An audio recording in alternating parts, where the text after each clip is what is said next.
Angelo Salvatore Ruggiero was born on July 29th, 1940, at Lutheran Hospital and raised in the East New York section of Brooklyn, the kind of neighborhood where the line between legitimate struggle and organized crime was not a line anyone spent much time thinking about.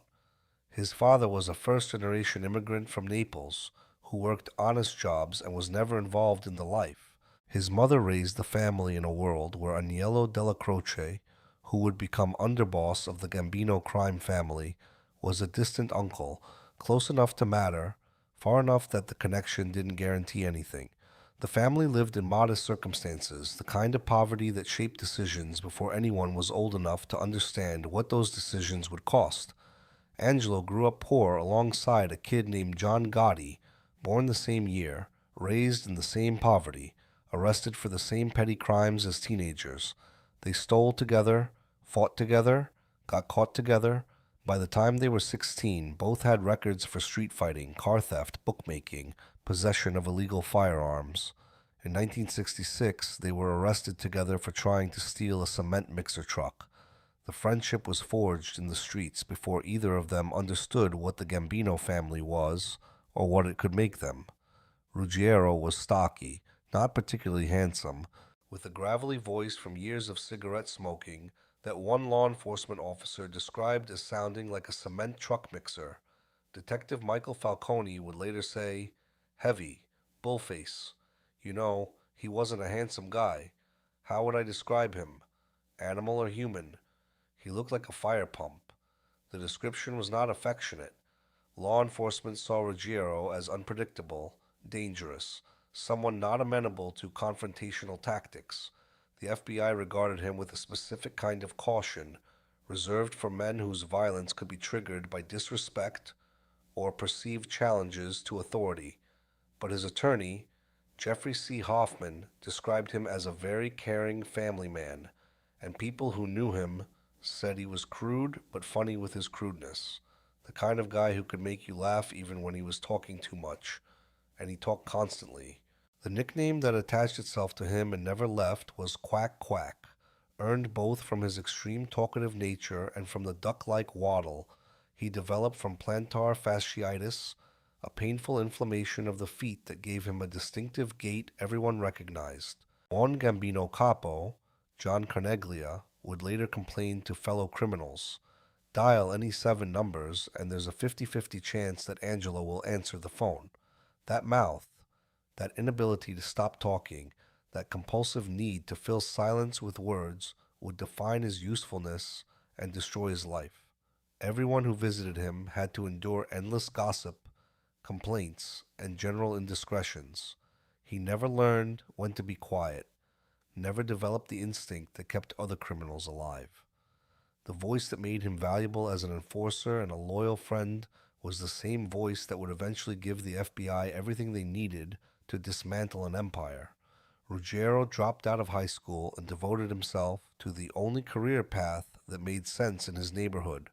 Through the 1950s and into the 1960s, he accumulated arrests with John Gotti at his side, street fighting, public intoxication, car theft, bookmaking, possession of an illegal firearm, burglary.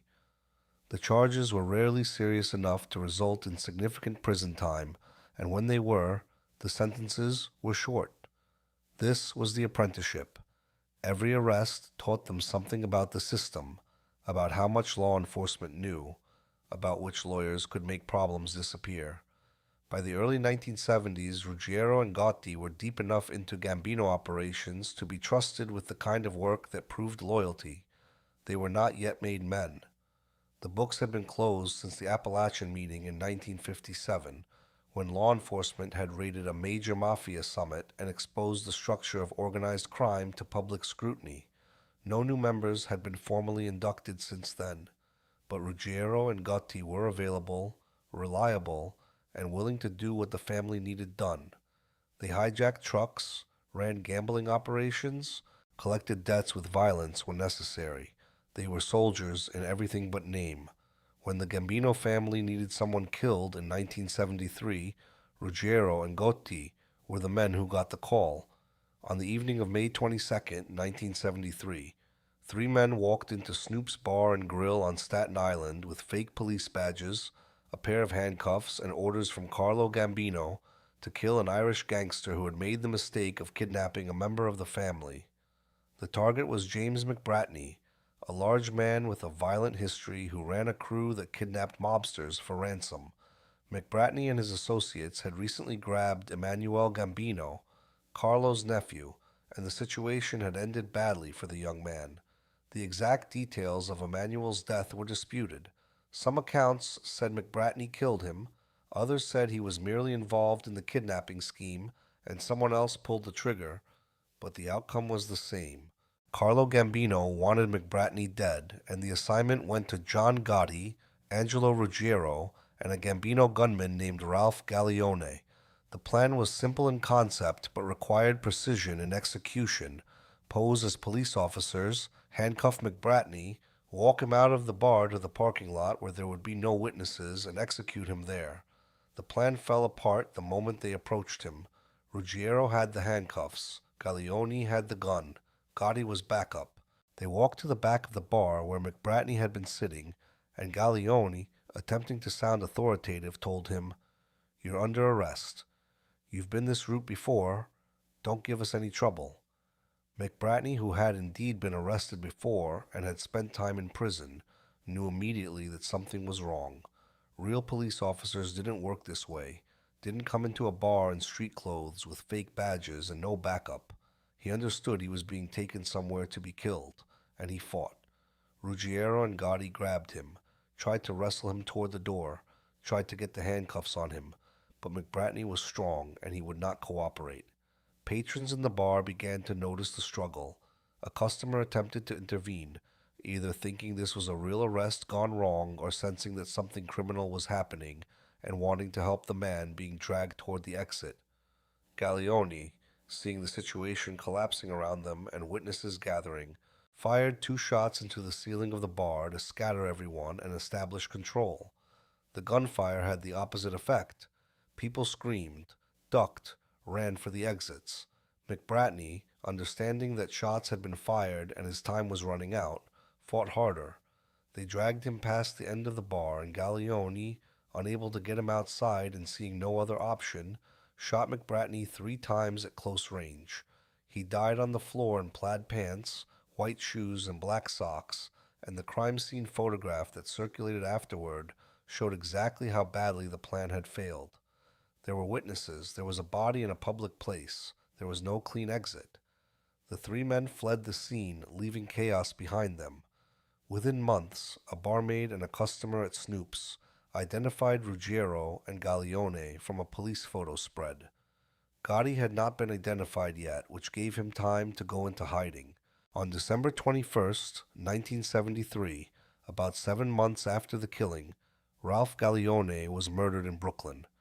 The exact circumstances of his death were never fully clarified in public accounts, but the implication was obvious. Gallione had become a liability, someone who could testify, someone who had pulled the trigger in front of witnesses, and someone had decided he was more dangerous alive than dead. Gotti remained in hiding for months. On June 3, 1974, he was finally arrested by FBI agents inside a Brooklyn bar. The information that led to his arrest came from Willie Boy Johnson, an FBI informant and childhood friend of Gotti's, who had been providing information to law enforcement for years. Johnson was paid $600 for the tip about Gotti's location. Gotti's in-laws posted the collateral for his release on $150,000 bail, and Gotti went right back to the Bergen Hunt and Fish Club in Queens to manage crew operations while he prepared for trial. The case should have destroyed both men. They were facing murder charges for killing someone in front of witnesses in a public bar during a botched kidnapping attempt. The evidence was strong. Eyewitnesses had identified them. The victim was dead on the floor with 3 bullets in him. But the Gambino family had resources that street criminals did not. Attorney Roy Cohn, one of the most connected lawyers in New York, took the case and negotiated a plea deal that turned a murder charge into something far less serious. On August 8, 1975, both Gotti and Ruggiero pleaded guilty to attempted manslaughter. The plea was remarkable. They had killed a man. Everyone knew they had killed a man. The witnesses had identified them. The evidence was clear, and yet the charge was reduced to attempted manslaughter as if the death had been accidental or the intent had been unclear. Gotti was sentenced to 4 years in prison. Ruggiero received a similar sentence. In an ordinary murder case, they would have faced decades. Instead, Gotti served less than 2 years. On July 28, 1977, both men were released on parole, and within weeks they were inducted into the Gambino crime family as made men. The ceremony was officiated by Paul Castellano, the family's boss, Joseph N. Gallo, the consigliere, and Agnello della Croce, the underboss who was Ruggiero's uncle and had been watching both men's careers with interest. The message the induction sent was clear. They had killed a man on the family's orders, been convicted, done time, and kept their mouths shut. That kind of loyalty was rewarded. They were no longer associates operating on the margins. They were made members of the Gambino crime family, bound by oath, protected by the organization, and expected to put the family's interests above everything else for the rest of their lives. By the early 1980s, the Gambino family had a problem that looked, to anyone paying attention, like it was going to get someone killed. Paul Castellano, who had become boss after Carlo Gambino's death in 1976, had imposed an absolute rule on his organization: no drug dealing. The penalty for violating this rule was death. Castellano believed that narcotics brought too much federal attention and too much risk. He had watched other families get destroyed by heroin cases. Federal prosecutors treated drug trafficking differently than they treated gambling or loan sharking or even murder. The sentences were longer, the investigations were more aggressive, and the pressure on defendants to cooperate was enormous. Castellano's logic was sound from a business perspective. Drug money wasn't worth the exposure. His edict was clear and it was enforced. Anyone caught dealing drugs would be killed. But Angelo Ruggiero didn't care about the rule, and neither did his partners. Ruggiero's older brother Salvatore was a major heroin trafficker who had been a fugitive from the government for 6 years, hiding in Florida, Ohio, and Pennsylvania while running a multi-million-dollar operation importing heroin and distributing it through networks in New York and New Jersey. Salvatore had gone into hiding in the mid-1970s after being charged in 3 federal indictments with extortion, tax evasion, and trafficking in heroin. He never showed up for trial. He simply disappeared into a life funded by drug proceeds, moving between safe houses, using false identities, and staying ahead of federal investigators who knew he was out there but couldn't find him. Angelo, along with John Gotti, John's younger brother, and John Coneglia, were running their own heroin distribution ring in direct violation of Castellano's order. They imported large quantities from suppliers, distributed through street-level dealers in Queens and Brooklyn, and generated enormous profits that they laundered through legitimate businesses and no-show jobs. From 1977 to 1984, Ruggiero held a no-show job as a plumbing and heating salesman for Arc Plumbing and Heating Corporation, a company owned by Gambino associates Anthony and Cesar Garino. The job existed on paper, gave him the appearance of legitimate income for tax purposes, and required nothing from him except showing up occasionally to maintain the fiction. Behind that legitimate front, he was running a heroin network that violated the most serious family rule. Ruggiero hated Paul Castellano with a visceral intensity that he could not keep to himself. The FBI tapes that were recording everything in his home captured the depth of that contempt in language so crude and relentless that it would have gotten Ruggiero killed immediately if Castellano had ever heard it. He called Castellano a milk drinker and a pansy, mocking him as weak and effeminate.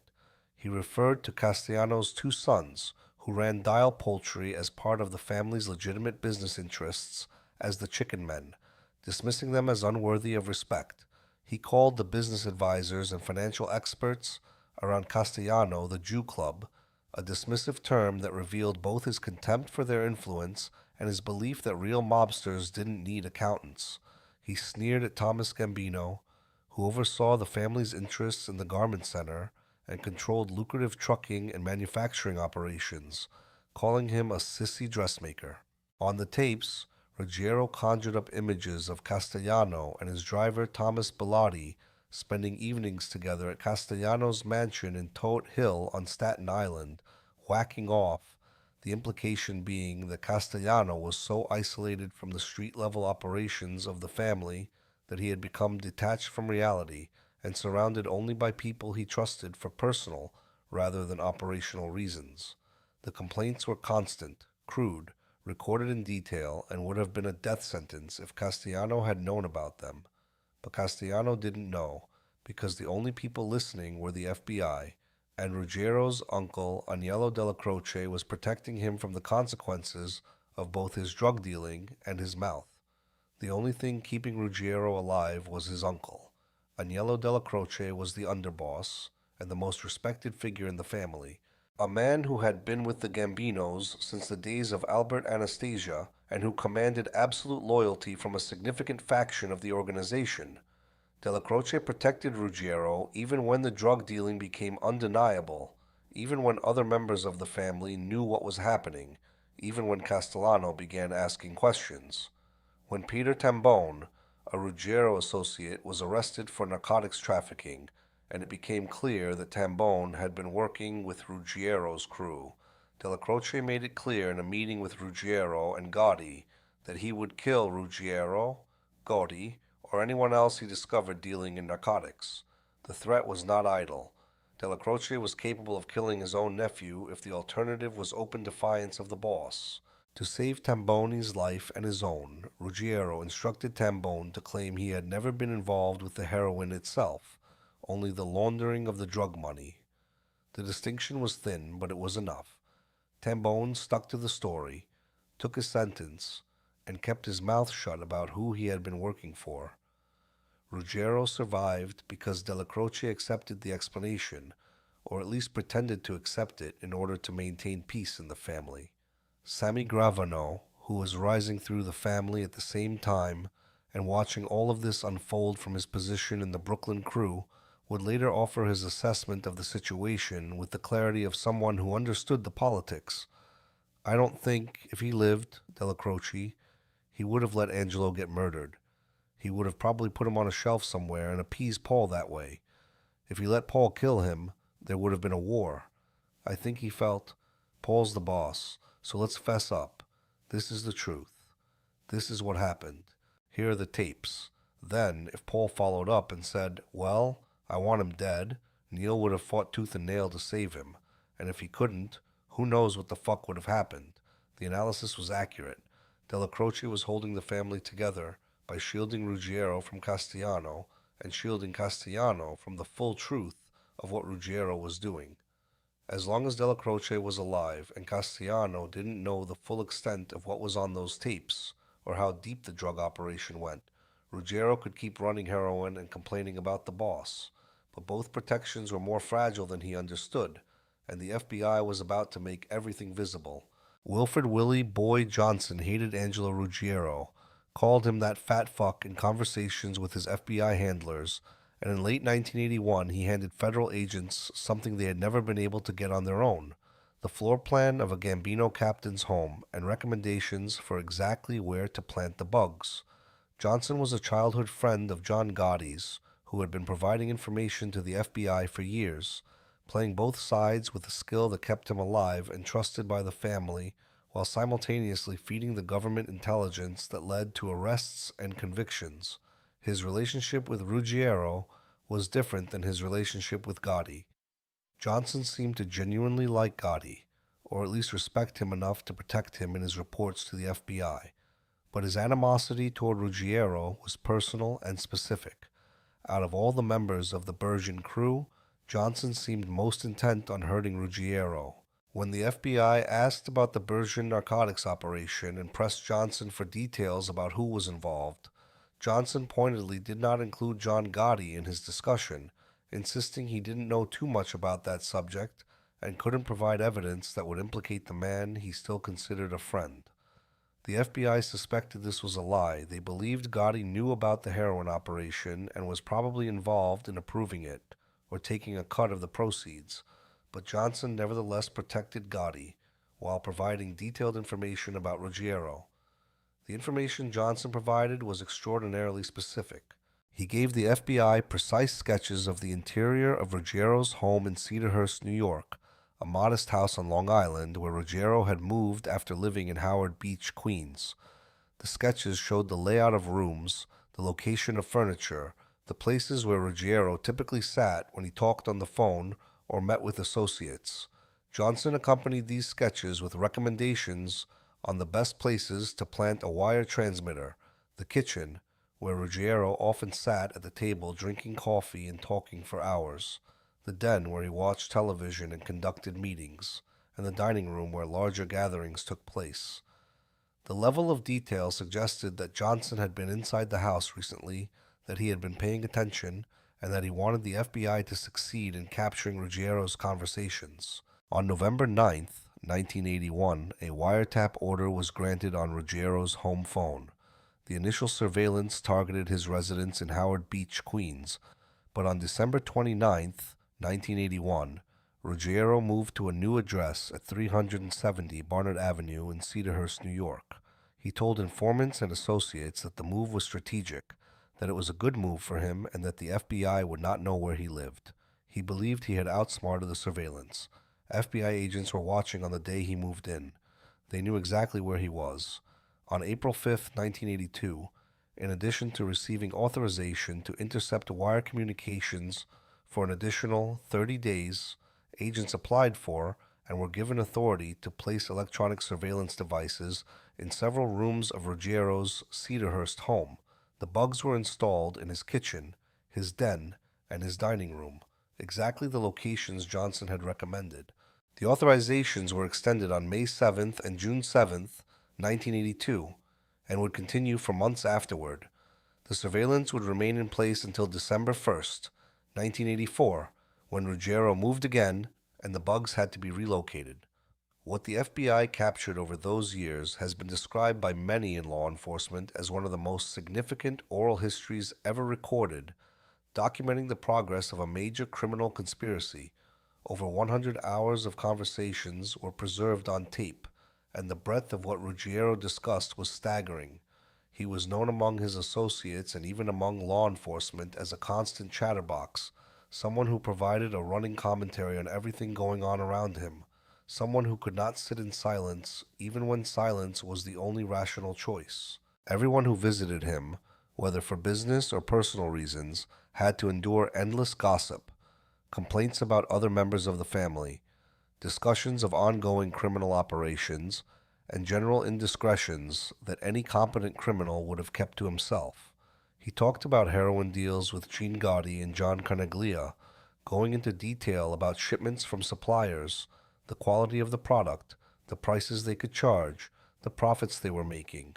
He discussed proceeds from drug sales, how the money was being laundered, which businesses were being used to clean the cash. He talked about the mechanics of the operation in ways that gave the FBI a complete picture of how a heroin distribution network functioned at the street level. He complained about Paul Castellano in language that would have gotten him killed if the boss had ever heard it. The contempt in his voice was obvious even on the recordings. He called Castellano a milk drinker and a pansy, mocked his sons as the chicken men, dismissed his advisors as the Jew Club, sneered at Thomas Gambino as a sissy dressmaker.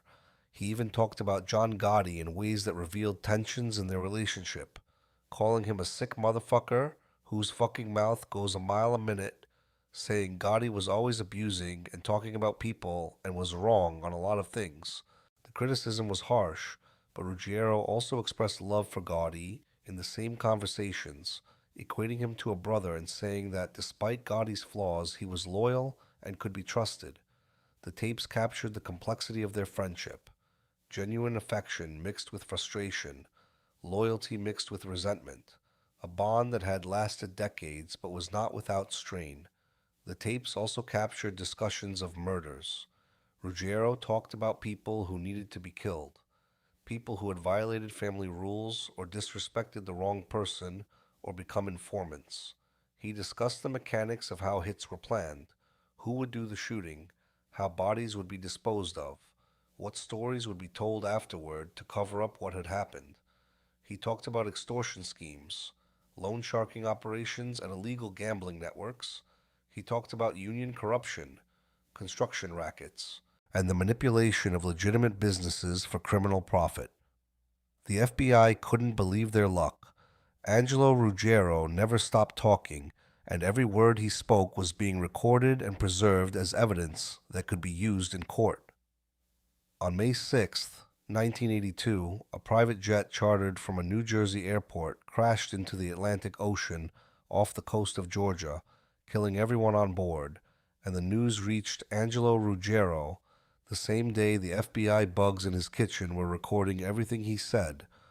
Salvatore Ruggiero, Angelo's older brother and a major heroin trafficker who had been a fugitive from the government for 6 years, was flying with his wife Stephanie to southern Florida to look at investment property when the plane went down.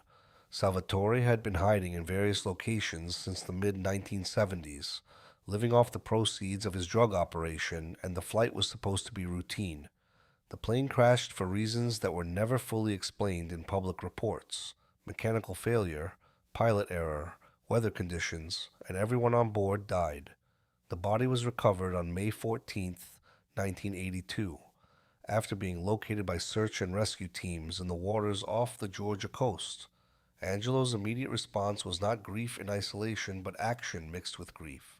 Within hours of learning about the crash, Angelo, John Gotti, and John Coneglia descended on Salvatore's New Jersey hideout, a residence that Salvatore had been using as a base of operations while he moved between safe houses in different states. They knew that Salvatore had been storing heroin there, along with cash, paperwork related to his drug operation, and other materials that could not be allowed to fall into the hands of law enforcement if the authorities connected the hideout to Salvatore's death and came looking. They removed everything they could carry: paperwork that documented suppliers and distribution networks, valuables that could be converted to cash, and all the heroin they could find. The heroin alone was worth hundreds of thousands of dollars, and leaving it behind would have been both a financial loss and a security risk. If the FBI found it, they would intensify their investigation into who Salvatore had been working with. 2 days after Salvatore's death, attorney Michael Coiro arrived from Florida to help Angelo resolve legal issues involving his brother's estate. Coiro had represented Angelo in the past and was familiar with the family's business, both legitimate and criminal.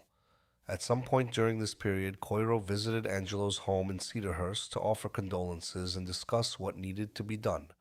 Gambino capo Frank DeCicco was also present during one of these visits, having come to pay his respects and check on Angelo's state of mind. As the three men sat in Angelo's home, the FBI bugs recorded everything they said. At one point in the conversation, Coiro made a statement that would change the entire trajectory of the investigation. He told DeCicco, in language that was clear and unambiguous, Gene found the heroin. The statement was devastating from a legal perspective.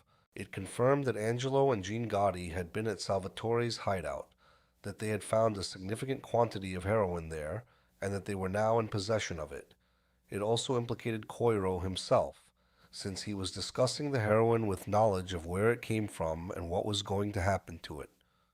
The FBI agents listening to the recording understood immediately that this was the kind of evidence that could support conspiracy charges, possession with intent to distribute, and potentially even continuing criminal enterprise charges if they could prove the scope of the operation. Several weeks after the memorial service for Salvatore, Coiro was still around helping Angelo deal with the aftermath. During a bugged conversation at Angelo's home, the FBI picked up an exchange between Angelo, Coiro, and John Gotti as Ruggiero talked about what to do with the heroin they had recovered from Salvatore's hideout.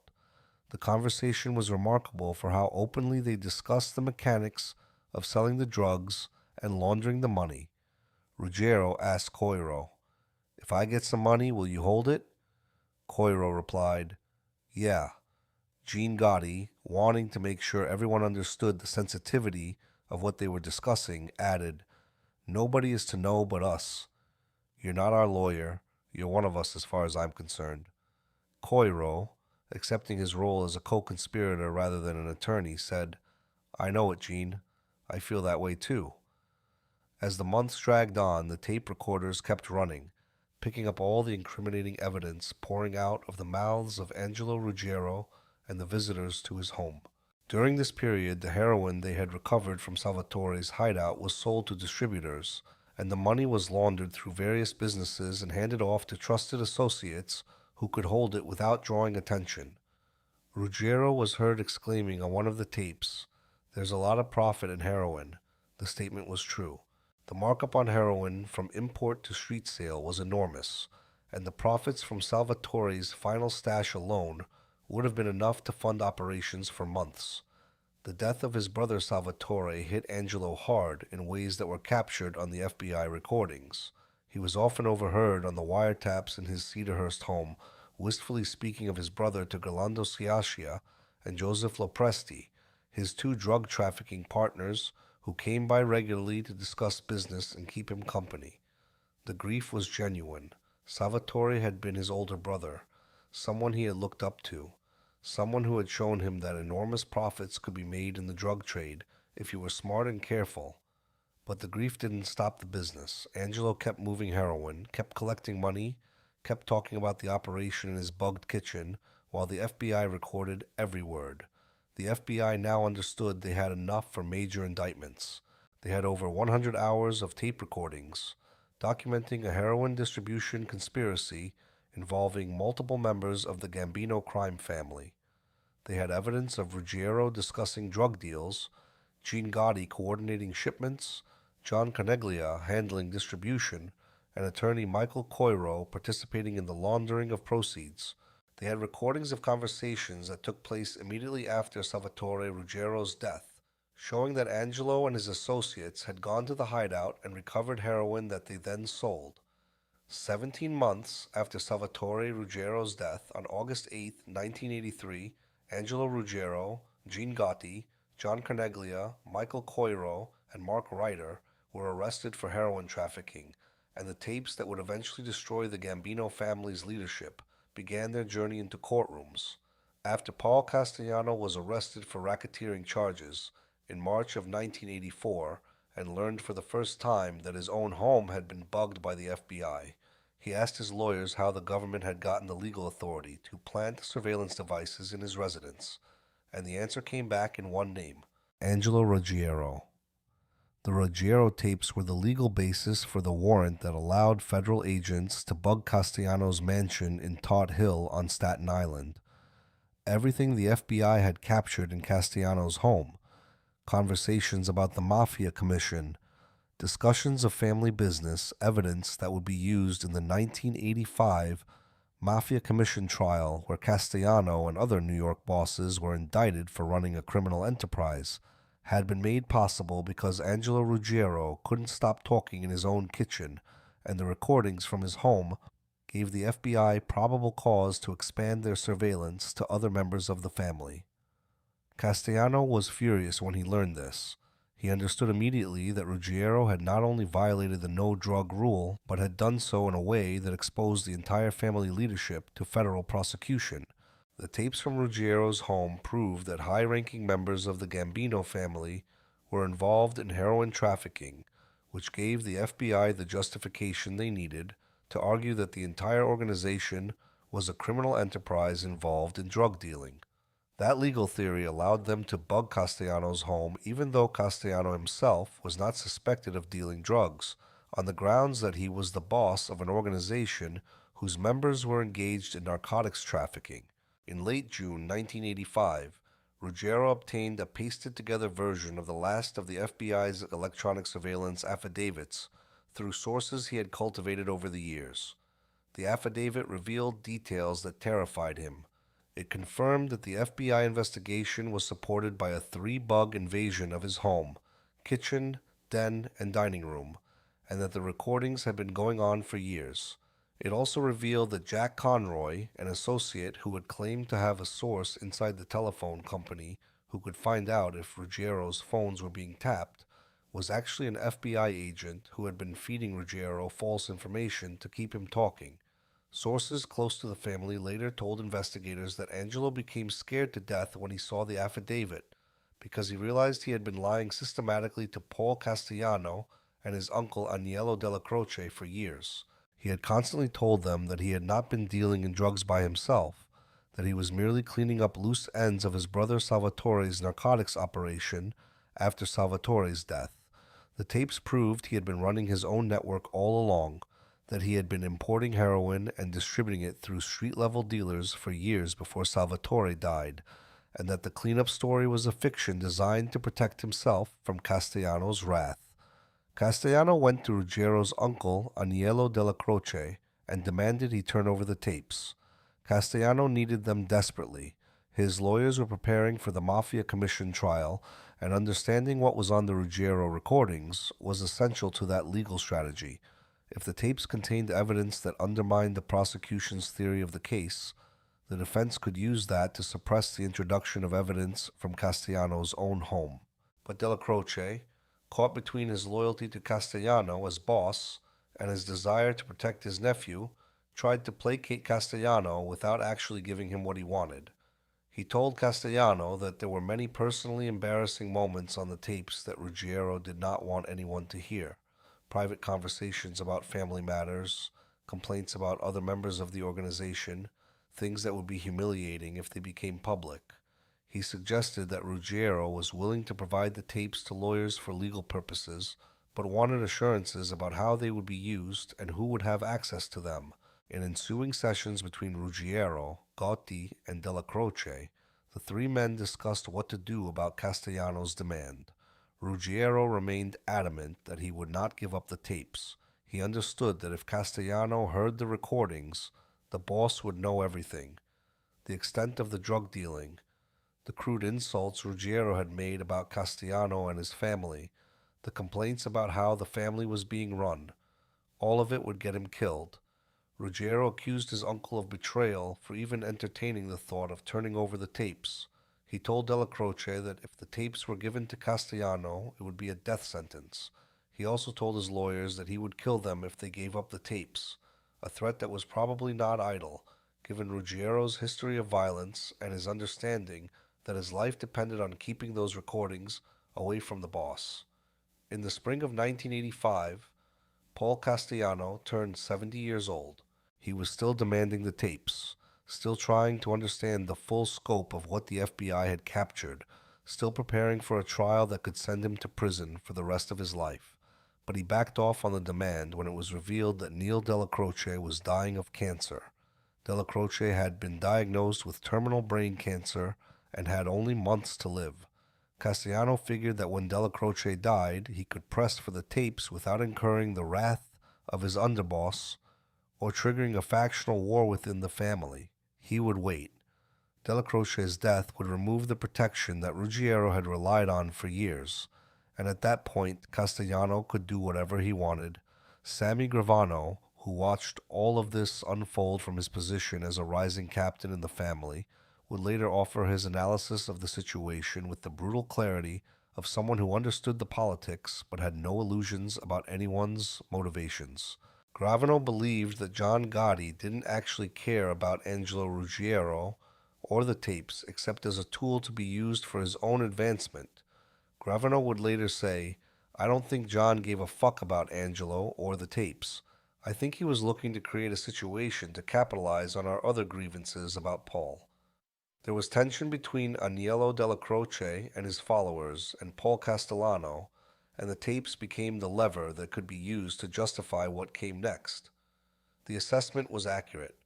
Gotti saw an opportunity in the crisis. Castellano was weakened by the indictments against him, distracted by his legal problems, and making decisions that alienated members of the family who believed the boss had lost touch with the street-level operations that generated the organization's power. The tapes were not the cause of the coming conflict, but they were a useful excuse. On December 2nd, 1985, Agnello Della Croce died of cancer at the age of 71. The protection that had kept Angelo Ruggiero alive for years was gone. The underboss who had shielded him from Castellano's wrath who had mediated between the boss and the street crews, who had held the family together despite deep internal divisions, was dead. 2 weeks later, on December 16th, 1985, Paul Castellano and his driver Thomas Bellotti were shot to death outside Sparks Steakhouse in Midtown Manhattan during evening rush hour, and Angelo Ruggiero was part of the team that killed them. The murder of a sitting mafia boss in front of a Manhattan steakhouse during rush hour was not the kind of thing that happened by accident, and everyone involved understood that what came next would either validate the killing or get them all murdered in return. The hit had been organized by John Gotti and a group of conspirators that included Sammy Gravano, Frank DeSico, and Joseph Armoni. The planning had taken weeks. They needed to know Castellano's schedule, his security arrangements, his typical routes through the city. They needed shooters who would not hesitate and a backup plan in case something went wrong. According to testimony that would emerge years later from Sammy Gravano and other cooperating witnesses, the primary shooters who actually pulled the triggers included Gene Gotti and John Carneglia, both of whom were close to Angelo Ruggiero and had been indicted alongside him in the heroin case. Angelo Ruggiero was part of the backup team of shooters positioned down the street, ready to be called into action if the primary team failed or if Castellano's security put up more resistance than expected. He was never called. The hit went smoothly. John Gotti and Sammy Gravano watched from a car parked nearby as Castellano and Bellotti exited their vehicle and were gunned down on the sidewalk by men wearing identical trench coats and fur hats. The shooters disappeared into the crowd. Castellano and Bellotti were dead before police arrived. Within a month, John Gotti was the new head of the Gambino crime family. A meeting was held at a social club where the captains and senior members gathered to acknowledge the new leadership. Sammy Gravano was elevated to consigliere, the third highest position in the family. Angelo Ruggiero was promoted to caporegime of the Bergen Hunt and Fish Club crew, the same crew he and Gotti had come up through decades earlier. On the surface, Ruggiero had reached the peak of his power. He was a captain in the most powerful crime family in New York. His childhood friend was the boss, and the man who had wanted to kill him over the drug dealing was dead. The tapes crisis was over.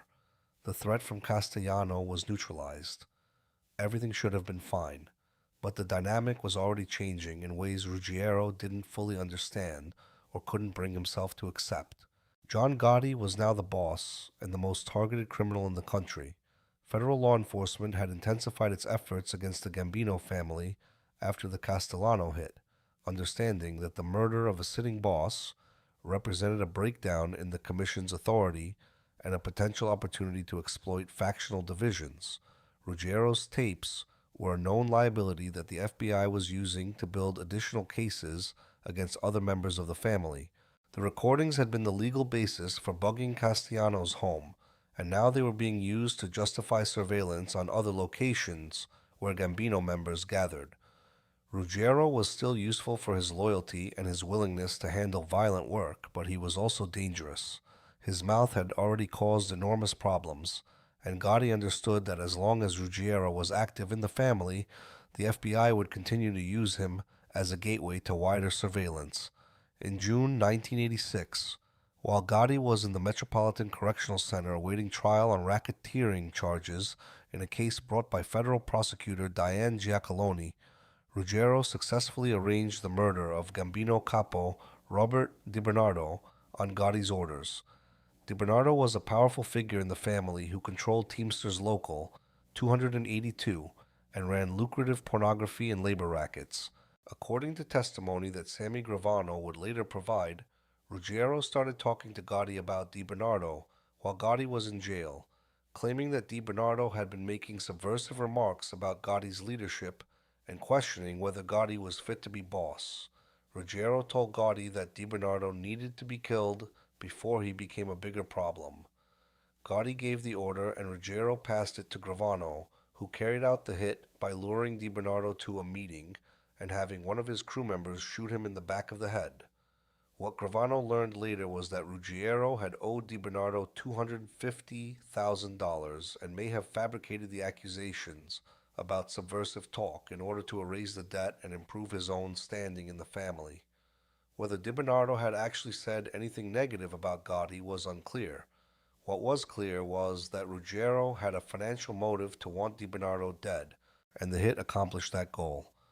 The murder went forward anyway, and Gravano took over DiBernardo's control of Teamsters Local 282, which proved profitable for him. But the episode revealed something about Ruggiero's position. He was useful for arranging murders and handling violent work, but his reliability was questionable, and Gotti was beginning to see him as a tool rather than a partner. In late 1986, when Ruggiero had his bail revoked for abrasive behavior in preliminary hearings for his heroin case, Gotti did not elevate him further or make any effort to get him released. Ruggiero remained in federal detention while his case moved through the courts. The first trial on the heroin charges began in late 1987 and lasted 8 months, involving Angelo Ruggiero, John Gotti, John Carneglia, and 7 other defendants. On January 22, 1988, Judge Mark Costantino declared a mistrial after finding there was a probability of jury tampering. Evidence emerged during the trial that members of the Gambino family had been approaching jurors, offering bribes, making threats, and attempting to influence the verdict. The mistrial was a temporary victory for the defendants, but it also meant that Ruggiero would remain in federal detention with his bail still revoked. The second trial, pared down to include only Ruggiero, John Gotti, and John Carneglia, began later in 1988. On July 27, 1988, Judge Joseph McLaughlin declared another mistrial after one juror had to be dismissed because cocaine had been delivered to him during deliberations, an attempt at intimidation or bribery that backfired, and the remaining 11 jurors announced they were hopelessly deadlocked and could not reach a unanimous verdict. Ruggiero remained in federal detention throughout both mistrials. His health was deteriorating. He had been diagnosed with lung cancer, and the disease was spreading through his body. By the spring of 1989, Angelo Ruggiero had been in federal detention for years, faced a third trial on the same heroin charges, with the same evidence, and was dying of a disease that was killing him faster than any legal appeal could move through the courts. The FBI had over 100 hours of tape recordings. The evidence was overwhelming. The only question was whether he would live long enough to stand trial. On April 17, 1989, the third trial of the 1983 heroin indictment began in Brooklyn Federal Court before Judge John R. Bartels, and within days it became clear that Angelo Ruggiero would not be sitting at the defense table with the men whose conversations he had recorded. In mid-April, based on medical testimony from doctors who examined Ruggiero and determined that he was too sick from terminal lung cancer to endure the stress of a trial, Judge Bartels severed Ruggiero from the case. He was finally released on bail. The charges against him were not dropped. He was still facing the same counts as the other defendants, but he was separated from the trial because his medical condition made it impossible for him to participate in his own defense. The trial continued with only John Gotti and John Carneglia as defendants. The evidence presented against them consisted primarily of tape recordings from Angelo Ruggiero's home in Cedarhurst. The prosecution played hours of conversations for the jury, conversations in which Ruggiero, John Gotti, and John Carneglia discussed heroin shipments, distribution networks, the quality of the product they were selling, the profits they were making, and the mechanics of laundering drug money. The tapes documented an extensive narcotics enterprise that had been operating for years in direct violation of Paul Castellano's no drug rule and in defiance of federal law. On May 15, 1989, during jury deliberations, Judge Bartels dismissed the most serious charge against the defendants, the continuing criminal enterprise count, ruling that while Gotti and Carneglia may have been partners in the heroin operation and significant players in the distribution network, they had not taken an active part in organizing, supervising, or managing suppliers and distributors in the way the statute required for a kingpin charge. The ruling was a setback for the prosecution, but it did not save the defendants. On May 23, 1989, after deliberating for several days, the jury returned guilty verdicts on all remaining counts. racketeering conspiracy under the RICO statute, narcotics conspiracy, and possession of heroin with intent to distribute. On July 7th, 1989, Gene Gotti was sentenced to 50 years in federal prison. The sentence was structured as 20 years on the racketeering conspiracy count, 15 years on the narcotics conspiracy count, and 15 years on the possession count, all to run consecutively rather than concurrently, which meant he would have to serve the full 50 years unless his sentence was reduced on appeal or he was granted early release for some reason. He was also fined $75,000. John Carneglia received the same sentence, 50 years in federal prison and a $75,000 fine. Both men were in their 40s when they were sentenced. 50 years meant they would die in prison unless something changed. What made the sentences even more devastating was that they could have been avoided entirely. Before the third trial began, both Gene Gotti and John Carneglia had been offered a plea deal by federal prosecutors.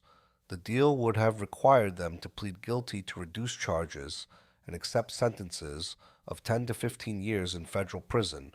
If they had taken the deal, both men would have been released by the year 2000, possibly earlier with good behavior. They would have served a decade in prison, lost 10 years of their lives, but they would have come home while they were still in their 50s with time to rebuild. John Gotti, now the boss of the Gambino family and the most powerful mobster in New York, refused to let them take the deal. He wanted them to go to trial, to fight the charges, to lead by example, and show the family and the other New York families that the Gambinos did not plead guilty, did not cooperate, did not admit weakness. Gotti believed in the old code. You fight every charge. You never admit guilt. You take your chances with a jury, and you trust that the fix will work. Gotti attempted to fix the jury in the third trial, just as he had successfully done in the first two trials. The Gambino family had resources and connections that could be used to approach jurors, offer bribes, make subtle threats, create the kind of pressure that led to hung juries and mistrials. But this time the evidence was too overwhelming and the jury too determined. The tapes were devastating.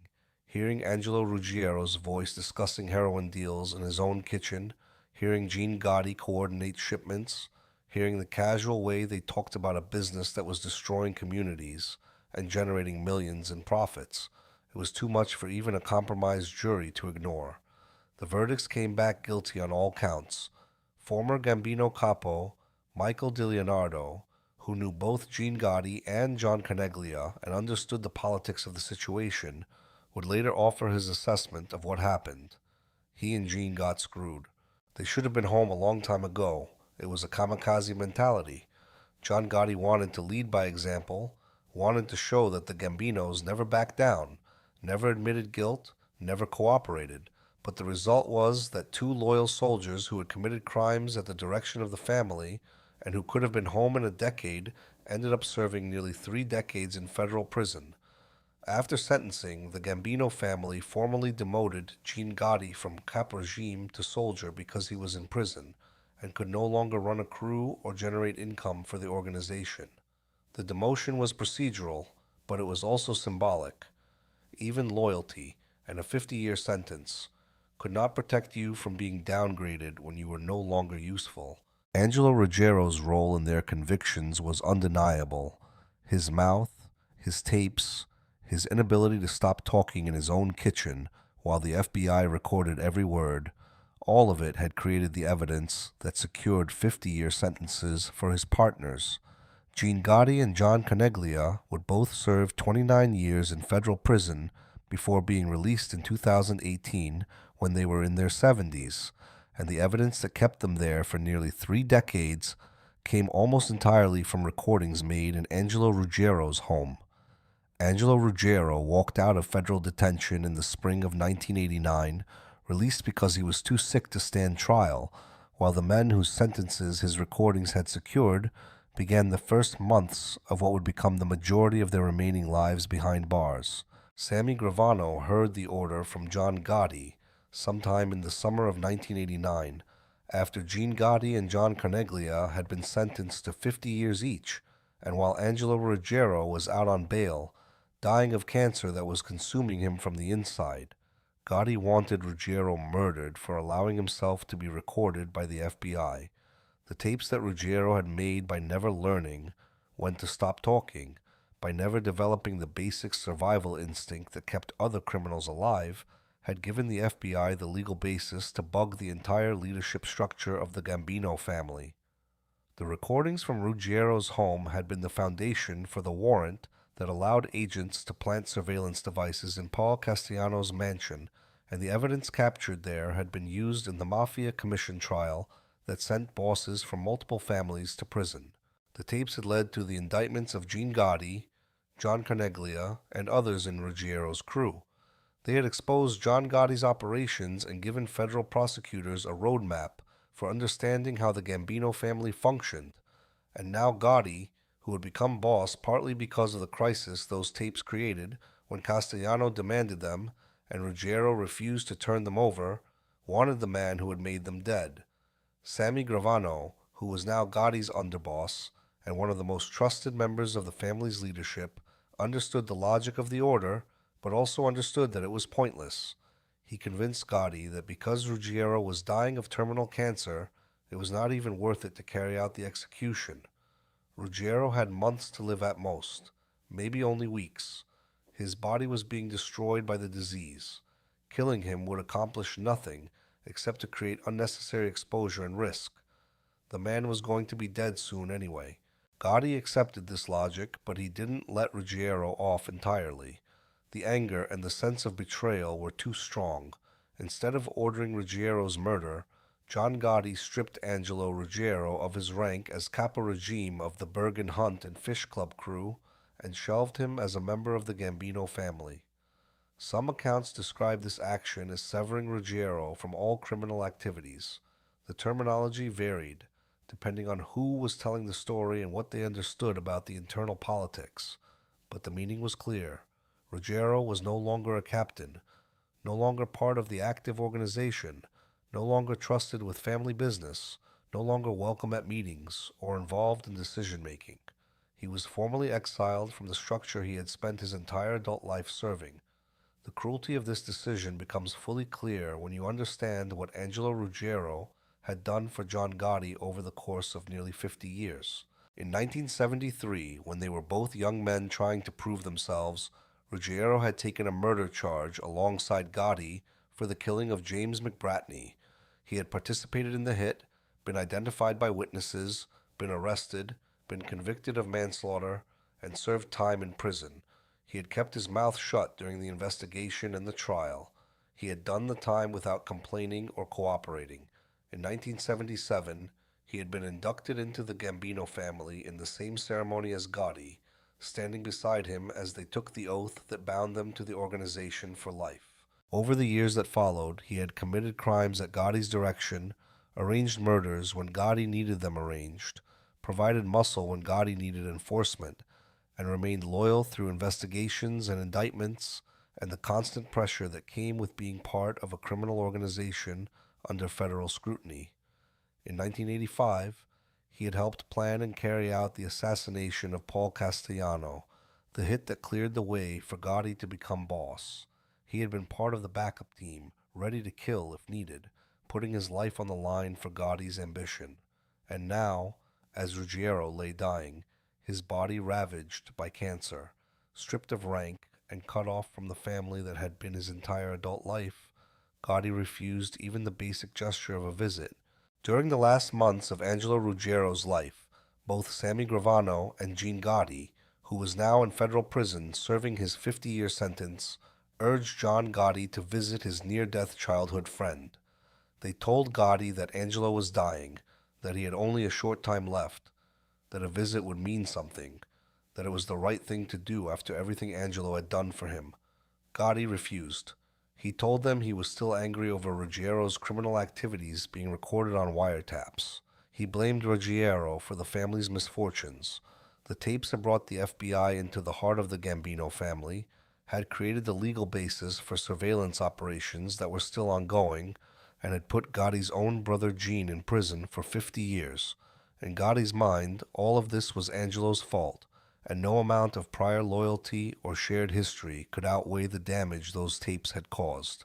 The fact that Ruggiero had never intended to get caught on tape, that his compulsive talking was a character flaw rather than malice or betrayal, that he had been trying to help the family by running a profitable heroin operation, even if it violated Castellano's rules, none of that mattered to Gotti.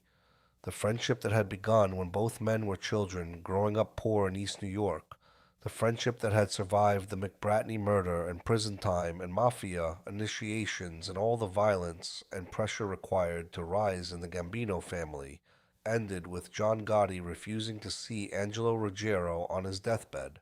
The bond that had seemed unbreakable was broken by anger, resentment, and the cold calculation that Ruggiero was now more of a liability than an asset. On December 4th, 1989, Angelo Ruggiero died of lung cancer in Howard Beach, Queens, at the age of 49 years old. The disease had consumed him over the course of months, destroying his body and leaving him a shell of the man he had been.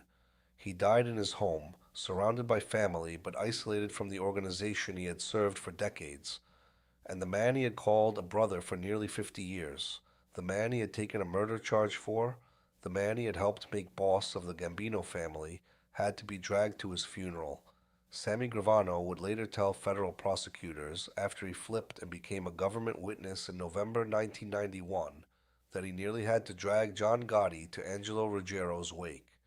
The exact words Gravano used in his testimony were, "I literally had to drag him to the funeral." Gotti attended because he had to, because not showing up to the funeral of a former captain who had been with the family for decades and who had been Gotti's childhood friend would have looked terrible and raised questions about Gotti's leadership and his loyalty to the men who served him. But the gesture was hollow. Gotti went through the motions, paid his respects in the most minimal way required by tradition, and left. The friendship was dead before Ruggiero died, killed by the same tapes that had destroyed so many other things. The tapes that Angelo Ruggiero left behind did not die with him. They continued to do damage long after he was buried. The FBI had used the Ruggiero recordings as the legal basis to plant surveillance devices in other locations where Gambino family members gathered, and those bugs were still operational and still capturing conversations. The tapes had shown federal investigators how the Gambino family communicated, what language they used to discuss criminal activity, what topics came up in meetings, who the key players were, and how decisions were made. That knowledge became a template for investigating John Gotti. In December 1990, John Gotti was arrested along with Sammy Gravano and Frank Locascio at the Ravenite Social Club in Manhattan, the headquarters where Gotti had been holding court and conducting family business. The FBI had been recording conversations in an apartment above the club for months, and what they captured was devastating. Gotti had been talking freely about family business, about murders he had ordered or approved, about his control over the organization, about his contempt for law enforcement, and his belief that he was untouchable. The irony was not lost on anyone who understood the history. John Gotti, who had watched Angelo Ruggiero destroy himself and his partners by talking too much in a bugged location, who had stripped Ruggiero of rank and refused to visit him as he died because of those tapes, had done exactly the same thing. Gotti had been running his mouth in a place the FBI was listening, making the same mistake that had destroyed Angelo, and the consequences would be just as severe. The tapes from the Ravenite captured Gotti saying things that destroyed his relationship with Sammy Gravano and led directly to Gravano's decision to cooperate with the government.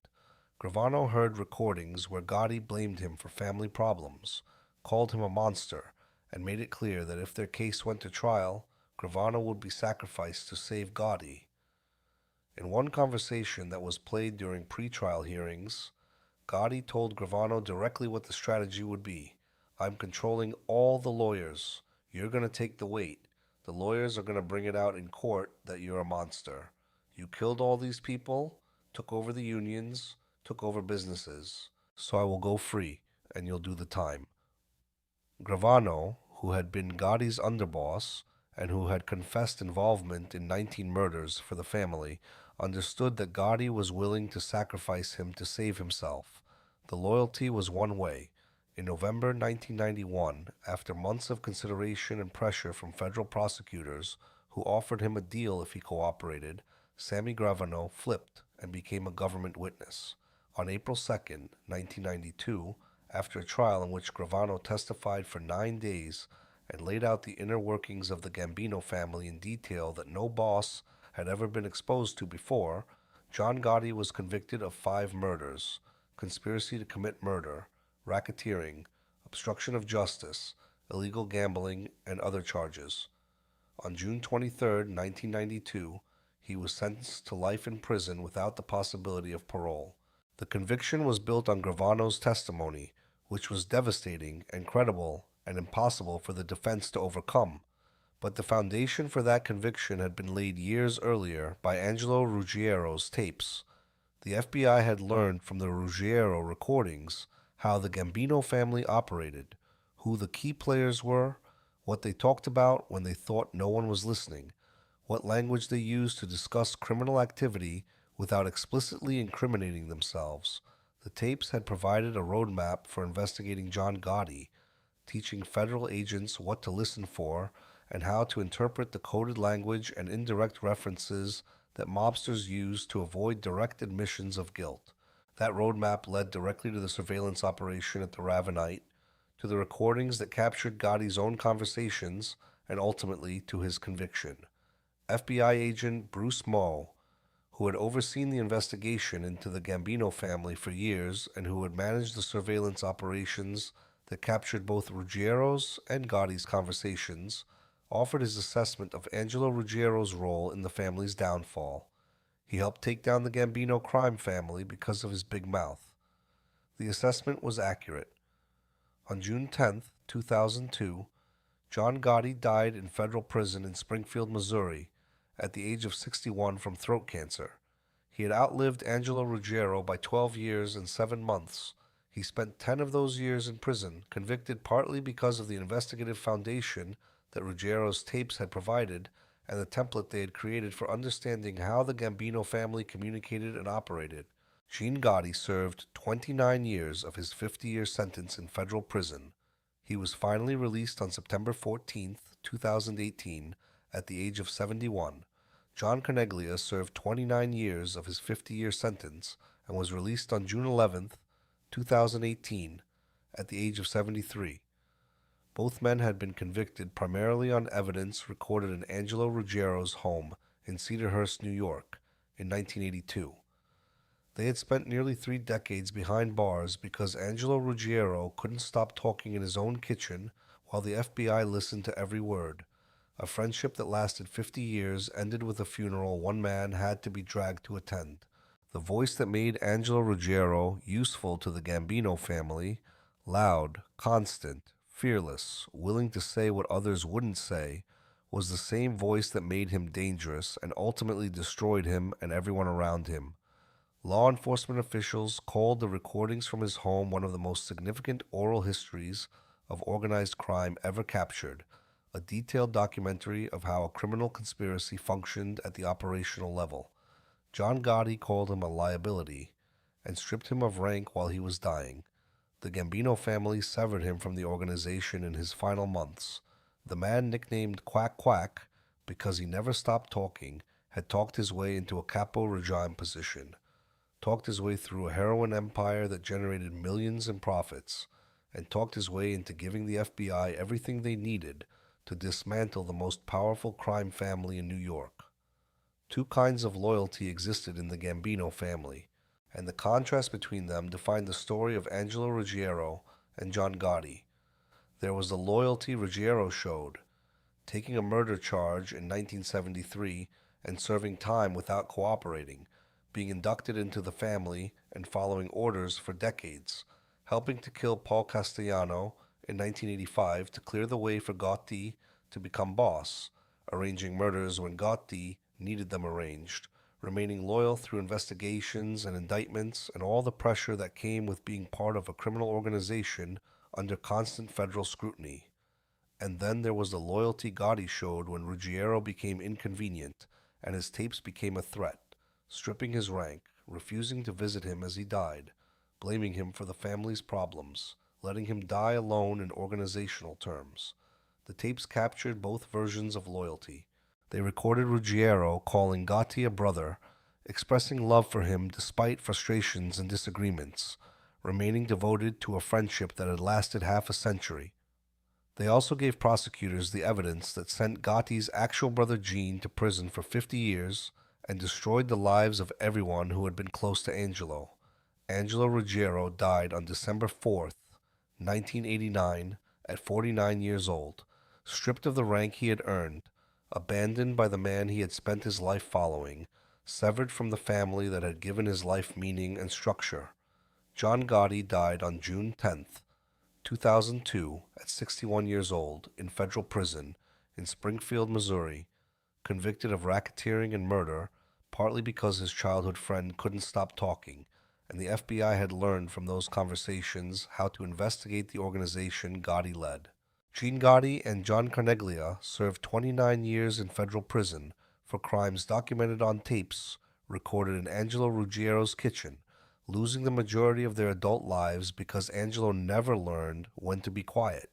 The Gambino family never recovered the power and influence it had when Paul Castellano ran it with discipline and structure, and it never regained the invisibility it lost when John Gotti made the family famous through his public persona and his inability to avoid the spotlight. And somewhere in the FBI's archives sit over 100 hours of recordings of a man who couldn't help talking, who never learned when to shut up, who destroyed everyone around him, including himself, with the one thing he couldn't control, his mouth. Sammy Gravano, who watched it all happen from his position inside the family and who eventually testified against Gotti to save himself from a life sentence, summed up Angelo Ruggiero with the brutal efficiency of someone who understood both his value to the organization and his cost to everyone who knew him. Not too much in the brains department, but he seemed then like an upfront guy. He caused a lot of people heartaches with his mistakes, his actions, everything he was doing. He was crude, but he was funny with his crudeness. He could make you laugh. That assessment served as the epitaph for a man who took a murder charge for his best friend in 1973, helped that friend become the boss of the Gambino family in 1985, and died alone 4 years later because he never learned the most important rule that kept criminals alive: know when to keep your mouth shut.